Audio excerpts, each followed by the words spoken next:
नमस्कार। पुस्तक.org के वेब पृष्ठ पर एक बार पुनः आपका स्वागत है। तो अब हम साहित्यिक पुस्तकों के बारे में थोड़ी जानकारी देखते हैं कि पुस्तक.org पर किस प्रकार यह जानकारी व्यवस्थित की गई है। तो साहित्यिक पुस्तकें के बटन पर क्लिक करते हैं। अंदर जाने पर अब आप देखेंगे ये जो ऊपर दिख रहा है, ये जो हेडर है, इसमें विशेष जो ध्यान देने की बातें हैं वो ये है कि जो जो संगीत का जिसमें चिन्ह दिख रहा है, इसमें कुछ बोलती हुई कहानियां हैं।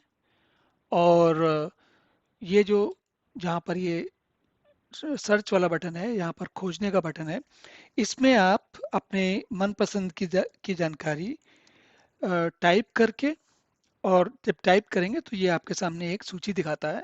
इनमें से कोई आप अपना चुन सकते हैं, नहीं तो सर्च बटन पर क्लिक करके आप अंदर जाकर देख सकते हैं। तो ये जो जैसे कमल नाम से मैंने सर्च किया, तो जहाँ जिस जिस के नाम में या तो पुस्तक के शीर्षक में या लेखक के नाम में कमल आएगा, उसकी किताबें पुस्तकें सारी दिखाने लगता है। तो ये हुआ सर्च का बटन। यहाँ पर सर्च कर सकते हैं आप, किसी पुस्तक का नाम भी सर्च कर सकते हैं आप यहाँ से। इसके बाद जो आगे ध्यान देने वाली चीज है, अगर मैं अब मान लीजिए मेरे पास दो स्थितियां हैं, या तो मैं बैक बटन से वापस जाऊं मुख्य पृष्ठ पर, नहीं तो मैं ये ऊपर लोगो वाला चित्र बना है इस पर क्लिक करता हूं। ये मुझे पुनः मुख्य पृष्ठ पर लाता है और यहाँ से मैं साहित्यिक पुस्तकों के पृष्ठ पर फिर से जा सकता हूँ। यहाँ पर एक चीज और ध्यान दीजिए, कुछ चुनी हुई पुस्तकें दिखाता है। तो ये पुस्तकें हम कभी कभी जो हमें समझ में आता है उन पुस्तकों को यहाँ पर डाल देते हैं ताकि दिखे। और नीचे यहाँ पर कभी कोई नोट या कभी कोई ऐसी चीज होती है जैसा हमें लगता है कि पाठकों को मनोरंजक लगेगी, अच्छी लगेगी, उस तरीके के कुछ आर्टिकल या कोई चीज भी डाल देते हैं हम यहाँ पर। इसके बाद ये हम ऊपर चलते हैं, यहाँ पर देखिए लेखक और प्रकाशक दो अलग अलग लिंक हैं। लेखक के लिंक पर क्लिक करने पर देखिए क्या होता है। हर जगह पर आपकी नेट की इंटरनेट की स्पीड कैसी है, उस पे भी कभी कभी ये स्थिति आ सकती है कि पेज को खुलने में या रिफ्रेश होने में थोड़ा समय लगे। तो हमें देखना पड़ता है, उसके लिए इंतजार करना पड़ता है। अब लेखकों की सूची वर्णमाला के क्रम में देखिए, आप आ से आरंभ होके ये नीचे तक जा रही है ना। इसी तरीके से हमको, जैसे मान लीजिए कोई भी लेखक हमें एन पर अगर हम क्लिक करें, तो यानी कि ना के नाम से जो लेखक होंगे, अब इनमें जिन लेखकों में अगर हमें किसी विशेष लेखक को देखना है तो उसके पुस्तकों को हम इसमें देख सकते हैं। अब जैसे नरेंद्र कोहली के नाम पर क्लिक करने पर आप देखिए उनकी पुस्तकें दिखाना शुरू करता है, कुछ उनके बारे में जानकारी है, फिर उनकी पुस्तकें दिखाना शुरू करता है। और इनके कई सारी पुस्तकें थीं, तो इनकी पुस्तकों को देखने के लिए देखिए 93 पुस्तकें हैं यहाँ पर। तो अगर अगले लिंक पर आपको जाना है तो 1 2 3 अगले बटन पर क्लिक करके आप अगले पृष्ठ पर जा सकते हैं, है ना। ये आगे बढ़ता जा रहा है इसी तरीके से। मान लीजिए 3 पर करें तो धीरे धीरे आगे बढ़ता जाता है। देखिए आगे दिखाते जाता है उनकी सारी पुस्तकें, एक के बाद एक दिखाना शुरू कर देता है ये। तो ये इस तरीके से लेखकों के बारे में जानकारी हुई। अब मैं प्रकाशकों के लिंक पर क्लिक करता हूँ।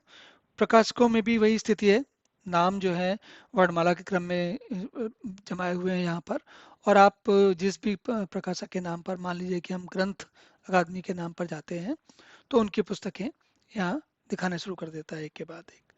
तो ये हर पुस्तक के बारे में है। अब मान लीजिए अगर मैं किसी एक पुस्तक पर के बटन पर क्लिक करता हूँ तो देखिए क्या होता है। अब यहाँ पर आने के बाद ये लेखक के बारे में थोड़ी जानकारी है, कुछ उनके जो पुस्तक के कुछ अंश हैं वो डाले गए हैं यहाँ पर। और नीचे आकर प्रकाशक के बारे में बाकी जानकारी है, पुस्तक वगैरह क्या है, इस बाकी जानकारियाँ यहाँ पर आपको आगे दिख सकती हैं। अब इसमें एक चीज़ और मैं दिखाता हूँ आपको। जैसे ये देखते हैं आज़ादी की कहानी, मान लीजिए। तो इसमें जब हम क्लिक करते हैं तो ये देखिए ये विविध की पुस्तक है। तो ये कैटेगरी जो यहाँ दिखाता है ऊपर, यहाँ पर जो उपविभाग या विभाग है, किस विभाग की पुस्तक है ये, और उसके बारे में जानकारी। तो इस तरीके से पुस्तकें अलग अलग आयोजन में रखी गई हैं और आप एक पुस्तक से दूसरी पुस्तक में जा सकते हैं। एक चीज मैं आपको चलते चलते और बताना चाहता हूँ। जैसे आप यहाँ पर हैं, इस पृष्ठ पर हैं, किसी पुस्तक के बारे में अंदर का विवरण देख रहे हैं, तो आप इसमें उसके लेखक के नाम पर क्लिक करके उस लेखक की कौन सी और पुस्तकें हैं उनके बारे में भी जानकारी प्राप्त कर सकते हैं। तो ये एक तरीके से मोटी मोटी बात हुई। अब मैं एक क्षण के लिए आपको शब्दकोश के बारे में थोड़ी देर जानकारी और देता हूँ। शब्दकोश में यहाँ पर आने के बाद आप या तो यहाँ पर एक, जैसे कोई जो भी हमने लिखा था उसको यहाँ पर उसके बारे में खोज सकते हैं, है ना, और उसके बारे में आपको सारे अर्थ मिल सकते हैं। या फिर आप चाहें तो दूसरा तरीका ये कर सकते हैं कि इनमें से कोई जो जो अक्षर आप जिस जिस शब्द को ढूंढ रहे हैं उसका प्रथमाक्षर पर क्लिक करें। तो कैसे, जैसे कमल के लिए आ रहा था तो का पर क्लिक किया मैंने, उसके बाद कमल के बाद फिर यहाँ पर देखिए ये आ रहा है ता तक ना, ये आ रहा है कम। अब यहाँ आने के बाद देखिए ये है, जैसे कम का मा, है ना, तो का मा, और या तो आप यहाँ पर कमल पर क्लिक कर सकते हैं नीचे, या फिर कम पर क्लिक करके भी देख सकते हैं। तो दोनों स्थितियों में आप दोनों प्रकार से आप इन जानकारी को जाकर देख सकते हैं कि किसी शब्द के बारे में जानकारी आपको कैसे मिल सकती है। ये ये सब देखने के बाद आप जो अपने मनपसंद के शब्द हैं, अक्षर हैं, उनके बारे में पूरा शब्दों का अर्थ वगैरह जान जान सकते हैं। तो इस तरीके से ये एक संक्षेप में जानकारी हुई पुस्तक डॉट ऑर्ग के प्रयोग के बारे में। अब आगे इसके बाद हम पाठ्य पुस्तकों के प्रयोग के बारे में देखेंगे।